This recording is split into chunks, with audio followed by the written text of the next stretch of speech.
রিজু খাতার পৃষ্ঠা লুকিয়ে লুকিয়ে ছিঁড়ে এনে নৌকা ভাসাচ্ছে। উঠোনে এত জল হয়ে গেছে মনে হচ্ছে পুকুর। আর আমি এদিকে ব্রেকফাস্ট রেডি করছি, রুটি তরকারি করছে, আর ও এখানে মনে মনে নৌকা বানিয়ে এনে নৌকা ভাসাচ্ছে। এই দুষ্টুমিগুলো, এই খেলাগুলো আমরাও করতাম ছেলেবেলায়, তাই না? আমাদের জীবন থেকে হারিয়ে গেছে। আমরা এখন রন্ধনশালায় সংসারের জীবন নিয়েই কাটিয়ে যাচ্ছি। আর এইসব ছেলেবেলাগুলো দেখলে না, এইসব ছেলেবেলাগুলো দেখলে আমাদের ছেলেবেলার কথা মনে পড়ে যায়। তবে যারা ফ্ল্যাটে বাস করে না, তারা এইসব আনন্দগুলো করতে পারে না। তারা কোথায় জল পাবে? আমাদের বাড়িতে কিছুটা উঠোন আছে বলে তাই রিজু এই কাণ্ডটা করছে বা এই খেলাটা করছে, এই এনজয়টা করতে পারছে। আমার বড় ছেলেও এরকম করতো, কিন্তু অবশ্যই ঠান্ডা লেগে যাবে। বেশিক্ষণ রিজু জলে থাকা যাবে না, কিন্তু ঠান্ডা লেগে যাবে। এই জল কিন্তু খারাপ। টিপ টিপ করে বৃষ্টি কিন্তু পড়ছে, আর ছাতা নিয়েও আসনি তুমি। এত দুষ্টু হয়েছে, দেখো কি মজা। দেখি সামনেটা ঘুরে তো দেখি, এটা রিজু না রূপু, দেখি কোনটা বড় ছেলে না ছোট ছেলে, দেখি কে দুষ্টুমি করছে। ফ্রেন্ডসের গুড মর্নিং বলো। গুড মর্নিং ফ্রেন্ডস, সে কেমন আছে? আমি সে ভালো আছি।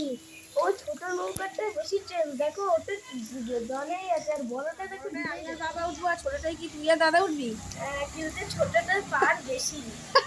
ছোটটার পাওয়ার বলছে বেশি, ছোটটা এখন উল্টাই, বড়টা উল্টে ও বড়টা উল্টে যাচ্ছে। যা পেরেছিস তাই বানিয়েছিস, সেটাই মজা। একটু বাদে ওর ভিতর জল ঢুকে যাবে, একেবারে নৌকা একেবারে কি হয়ে যাবে, নৌকা চিড়ে ভাজা মুড়ি ভাজা হয়ে যাবে। দেখো কি মজা লাগে, সত্যিই তাই। আর কতটা জল হয়েছে দেখেছো আমাদের বাড়ির সামনে? দেখো পুরো গেট পর্যন্ত পুরো জলে জল, জলে জল, সারা বাড়ি জল, সমুদ্রে ভাসছে আমাদের সারা বাড়ি। দেখছো? দেখো দেখো গাছপালাগুলো জলে মনে হয় পচেই যাবে গো আমার গাছপালাগুলো, এত জল।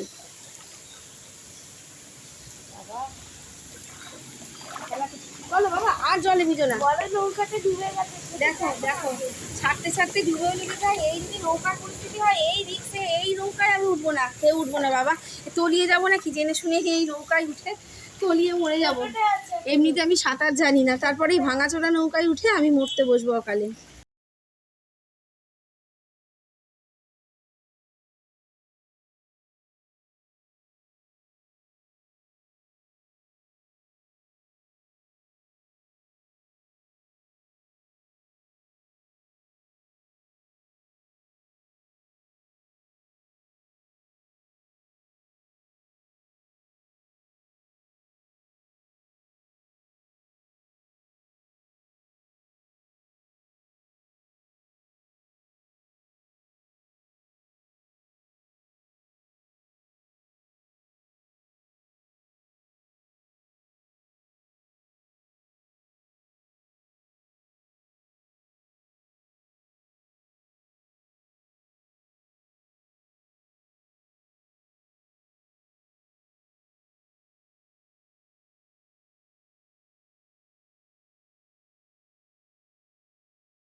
জন্মভূমি সে যে আমার জন্মভূমি, মায়ের এত স্নেহ কোথাও গেলে পাবে কেহ, তোমার তোমার চরণ দুটি বুকে আমার ধরি, আমার এই দেশেতে জন্ম যেন এই দেশেতেই মরি।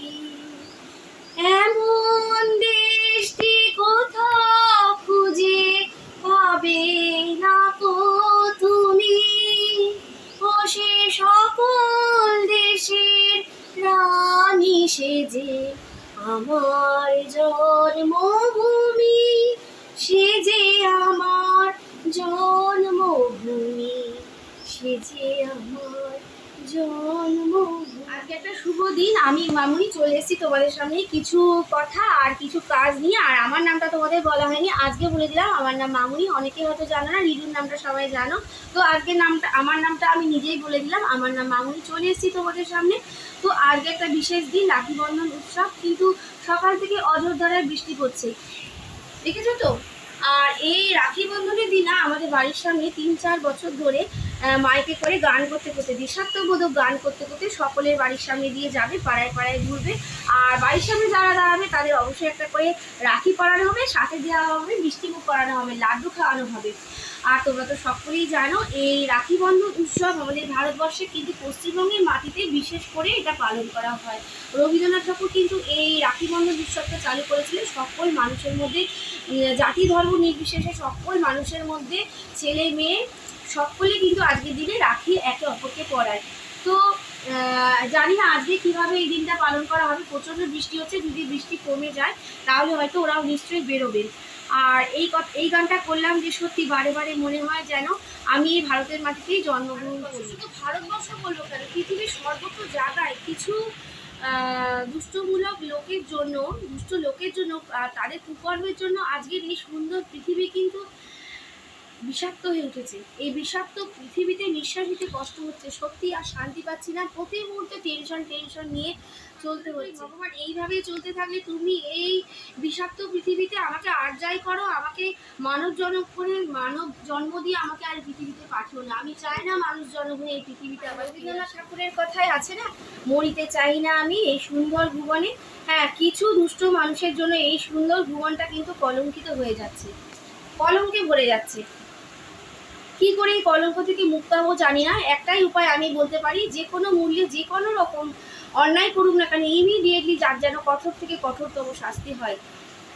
অবশ্যই নির্দোষ ব্যক্তি না, যে দোষী করেছে তার যেন শাস্তি হয়। তবেই আমরা পাবো সেই রবীন্দ্রনাথের মতো, ফিরে পাবো সেই সুন্দর ভুবন। তখন কিন্তু আর মরিতে চাবো না, মরিতে অবশ্যই চাইবো না, বারে বারে বাঁচতেই চাইবো। কিন্তু এখন একদম ভালো লাগে। আর বৃষ্টিটা একটু কমে গেছে, কিন্তু মেঘলা ওয়েদার হয়ে গেছে। এখানে এনেছে দেখো রুই মাছ এনেছে, আবার চিংড়ি মাছও এনেছে। এই চিংড়ি মাছটা লাউ দিয়ে করব। আর রুই মাছটা ভাবছি যে মিষ্টি কুমড়োর পাতা দিয়ে ঝোল করব, আলু দিয়ে পাতলা করে ঝোল করব। রান্না করছি আর মনের মধ্যে নানা রকম কথা ভেসে উঠছে। এই মেয়েরা হচ্ছে মায়ের জাত, মেয়েদেরকে মা বলা হয়। পৃথিবীর সৃষ্টি করেছে এই মা বা মেয়েরা, যাই বলো না কেন, সেই মারাই আজকে নানাভাবে নির্যাতিত হচ্ছে, অত্যাচারিত হচ্ছে পুরুষের দ্বারা। পুরুষ শাসিত সমাজ একেই বলে নাকি? এর থেকে লজ্জার কিছু আছে? যে মা পৃথিবী সৃষ্টি করেছে সেই মাকেই আজকে মাটিতে মিশিয়ে দেওয়া হচ্ছে। তাহলে কোথায় যাবে মানুষ? এটা কি সুন্দর ভুবন? মরিতে চাই না আমি সুন্দর ভুবনে, এই কথা তখন আসবে না, এই কথা তখন আর আসবে না। হচ্ছে অত্যাচারিত হচ্ছে এবং মরে যাচ্ছে, প্রাণ দিয়ে দিতে হচ্ছে। তখনও মেয়েটাকে বলা হয় নাকি তারই দোষ। কেন? তার পোশাক আশাক নাকি সুন্দর ছিল না, আর সে কেন এত রাতে ওখানে গেল, ভর দুপুরবেলা ওখানে গেল, এখানে গেল, তাকেই কথা শুনতে হয়। কিন্তু যেসব দুষ্ট লোকেরা এইসব কাজকর্মগুলো করলো তাদের দোষ কেউ দেখেই না, তাদের কোনো দোষই নেই। যে মেয়েটা মারা গেল, নির্যাতিত হলো, তাকেই দোষী ধরা হয়, তারই দোষগুলো খুঁজে খুঁজে বার করা হয়। তোমাদের শুনতে খারাপ লাগবে, এই মেয়েরাই কিন্তু মেয়েদের শত্রু। আমার বলতে দ্বিধা নেই। এবার বাড়িতে আসি, মেয়েরা শ্বশুর বাড়িতে এসে শাশুড়ি মারা শুধু কি বলে, সেখানেও আমরা নির্যাতিত হয়। শাশুড়ি, ননদ, যা বিভিন্ন মহিলা দ্বারাই আমরা কিন্তু নির্যাতিত হয়। আর বিশেষ করে শাশুড়ি মা সবসময় কথায় কথায় বলে না, কথায় কথায় বলে ওঠে, আমি আমার ছেলেকে কত কষ্ট করে মানুষ করলাম। তো সে কিন্তু একবারও ভেবে দেখে না যে অপোজিট দিকে যে বৌমাটাকে এনেছি, মেয়েটাকে এনেছি, সেও তার বাবা মাও কত কষ্ট করে মানুষ করেছে। যদি একবার ভাবতো তাহলে শাশুড়ি মানে শ্বশুর বাড়ির মতো এত সুন্দর জায়গা আমাদের হতো না, আর শ্বশুর বাড়িতেও আমাদের এত নির্যাতন সহ্য করতে হতো না। প্রত্যেকবারই শাশুড়িরা যদি অন্তত এইটুকু বুঝতো যে আমরা শ্বশুর বাড়িতে এসে আমরা নানা রকম কষ্ট ভোগ করেছি, তা সেই সব কষ্টগুলো আমরা অন্তত আমাদের এই ছেলে বউটাকে দেবো না, যদি এরকম ভাবে ভাবতো না, তাহলে না সত্যি আমাদের আর কষ্ট করতে হতো না। আমাদের শ্বশুর বাড়ি থেকে আর মনে হয় ভালো কিছু জায়গা হতো না। শ্বশুর বাড়ি হতো একটা স্বর্গ, কিন্তু সেটা হচ্ছে না, সেটা মোটেই হচ্ছে না। ওই আবারও বলবো যে শ্বশুর বাড়িতে এসে আমাদের মেয়েদেরকে নানাভাবে মহিলা বা মায়ের যার দ্বারাই কিন্তু আমাদের নিপীড়িত অত্যাচারিত হতে হয়, শাশুড়ি ননদ যা বিভিন্ন মহিলাদের দ্বারা। ছেড়ে দিলাম, পাতাগুলো দিয়ে কষাবো, তারপরে জল ঢেলে দেবো। একদম পাতলা ঝোল হবে। আর এই শ্বশুরবাড়ি যদি বুঝতো না মানুষগুলোকে, তাহলে মেয়েগুলোকে অকালে এই পৃথিবী ছেড়ে চলে যেতে হতো না। আর যারা অপরাধী তারা কি করে বলতো, তারা পুলিশের কাছে গিয়েই লোকায়, পুলিশই তাদের আশ্রয় দেয়। তারা যে বড় মাপের মানুষ, তারা অন্যায় করছে, তারা তাদের পুলিশ আবার গার্ডও দিচ্ছে। এ কোন দুনিয়ায় বাস করছি, শাস্তি না দিয়ে পুলিশ তাদের পাহারা দিয়ে রেখে দিয়েছে, বাঁচাচ্ছে, তাদেরকে সেভ করছে। হালকা পাতলা ঝোল হয়ে গেছে, এই ঝোলটা হয়ে গেছে, দেখেছো? এই হালকা পাতলা ঝোল কিন্তু ভালো লাগে। অনেকদিন বাদে এই কুমড়ো শাকের ঝোল করলাম। আর চিংড়ি মাছটা ভেজে নিচ্ছি। আর তোমরা কি জানো, এই যে লেডি ডাক্তার আরজি করে, লেডি ডাক্তার মারা গেল, তার পিছনেও কিন্তু একটা ঘনিষ্ঠ মহিলা বন্ধু বা বান্ধবী ছিল, বান্ধবী, বন্ধু না বান্ধবী ছিল, সে তার হাত পাগুলো বেঁধে রেখেছিল। আর কি বলবো, এই ঘটনার জন্য প্রতিবাদ করতে গিয়ে বর্ধমানের আরেকজন মেয়েকে এইরকম নির্যাতনের শিকার হয়ে তাকেও প্রাণ দিতে হলো। প্রতিবাদ করা যাবে না, অন্যায় হয়ে যাবে, প্রতিবাদ করা যাবে না, চুপ থাকতে হবে মুখে আঙুল দিয়ে। বাবা কি ডিসিপ্লিন, আমাদের কি ডিসিপ্লিন বলো তো, দেশের কি ডিসিপ্লিন, দেশের কি উন্নতি, মুখে চুপ আঙুল দিয়ে থাকতে হবে। যা করবে পুরুষরা করবে, নেতা মন্ত্রীরা করবে, আমরা কিছু করতে পারবো না।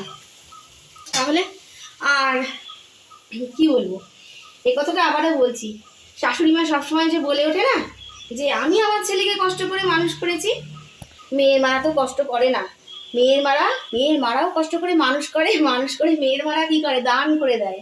ওই যে বিয়ের সময় কন্যা দান বলে তো একটা কথাই আছে, সেই কন্যা দান করে দেয়। মেয়ের মারা তো কষ্ট করে মানুষ করে দান করে দেয় মেয়েদেরকে, আর কোনো অধিকার থাকে না, যা খুশি হয়ে যাক।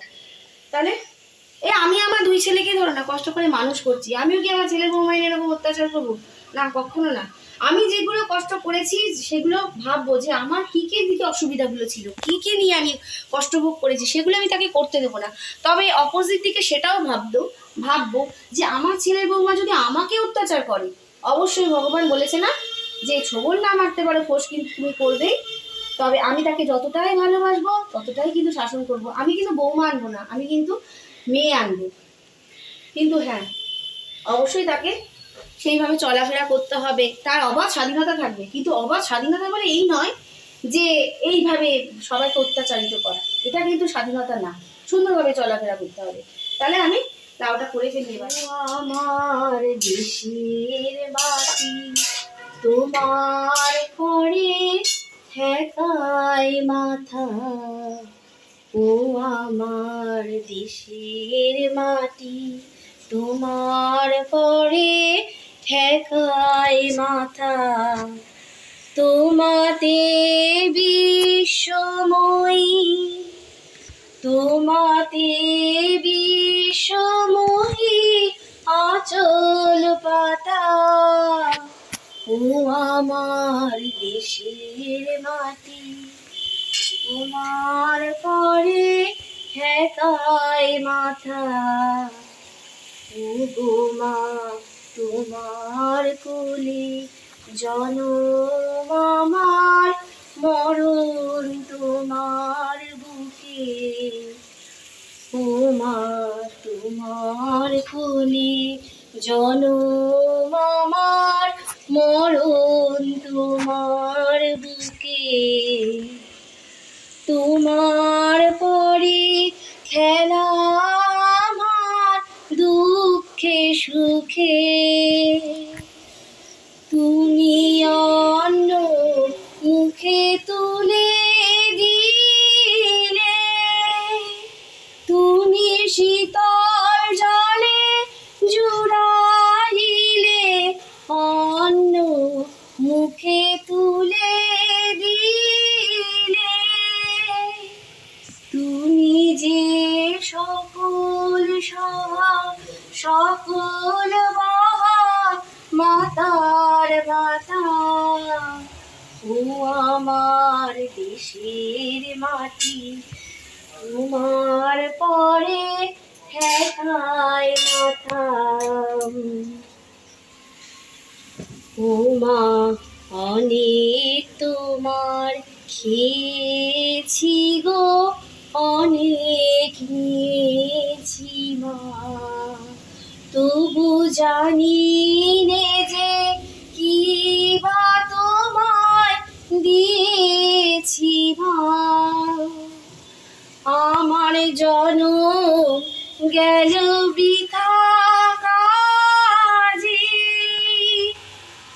আমি কাটানো দিন ঘরের মাঝে। আমার গেল বৃথা কাজে, আমি কাটানো দিন ঘরের মাঝে। ও আমার দেশের মাটি, তোমার পরে ঠেকায় মাথা। তোমাতে বিষময়ী, তোমাতে বিষময়ী আঁচল পাতা। ও আমার দেশের মাটি, তোমার পরে ঠেকায় মাথা। এই গানটা যখন গাইছি আর ওই লাইনটা বিশেষ করে, ও মা অনেক তোমার খেয়েছি মা, অনেক দিয়েছি মা, আর তোমার ফলেই জন্ম আমার, তোমার বুকে মরণ আমার। এই লাইনগুলো যখন বলি না, গায়ের মধ্যে সত্যি কাটা দেয়, শিহরণ দেয়, একটা একটা অন্য ফিলিংস। এগুলো আমি মুখে বলে বলতে পারবো না, বোঝাতে পারবো না, এটা অনুভব। আমি যখন বিশেষ করে ওই লাইনটা, ও মা জনম আমার, তোমার কোলে মরণ তোমার বুকে, গায়ের মধ্যে সত্যি কথা শিহরণ দিচ্ছিল। এই অনুভূতি, এই ফিলিংস আমি মুখে বলে বোঝাতে পারবো না। এত সুন্দর, মানে এত একটা ফিলিংস হচ্ছিল এরকম মার প্রতি, মানে আমাদের ভারত মাতা বসুন্ধরা বলো বা গর্ভধারিণী মা, এইসব মাদের কথা মনে পড়ে শরীরের মধ্যে একটা কাঁটা দিচ্ছিল। খুব ভালো লাগছিল এই গানটা, এই লাইনটা বিশেষ করে, এই লাইনটা বিশেষ করে আমাকে খুব অ্যাট্রাক্টিভ করেছে বা আমাকে শিহরণ জাগিয়েছে এই লাইনটা। সত্যি সত্যি মার কোলে যেমন জন্ম নিয়েছি, মার বুকে মাথা রেখে যদি মরণটাও হয়, এর চেয়ে শান্তি বলে কিছু নেই। কিন্তু কোনো মা চাইবে না যে আমার সন্তান আমার কোলে মৃত্যুবরণ করুক, কোনো মাই চাইবে না, চাইবে না, তাই না? এটা সত্যি কথা। কিন্তু তবুও যেন এই লাইনটা গাইতে গেলে একটা অন্য ফিলিংস আসছে আমার। তাহলে ভিডিওটা দেখো, আমার লাউটা কিন্তু হয়ে গেল। এবার একটু জল দিয়ে সিদ্ধ করে দেবো, জানো তো, একটু জল দিয়ে দিই। শান্তি নেই, পৃথিবী জ্বলছে, পৃথিবী জ্বলছে, দাবানলের আগুনে পৃথিবী জ্বলছে, পুরো শেষ হয়ে যাবে সবজি। পূর্ণ আজকে শুভ একটা রাখি বন্ধনের উৎসব, রাখি পূর্ণিমার দিন, আজকে শুভ দিন বলতে পারো। তো ভিডিওটা আজকে এখানেই শেষ করছি। সকলে ভালো থাকবে, সুস্থ থাকবে, আর নিজের শরীরের যত্ন অবশ্যই নেবে। টেক কেয়ার, সকলে সাবধানে থাকবে। দেখা হচ্ছে আবার একটা নতুন দিনে, নতুন সকালে একটা নতুন ভিডিও নিয়ে। আজকের মতো আসছি, টাটা।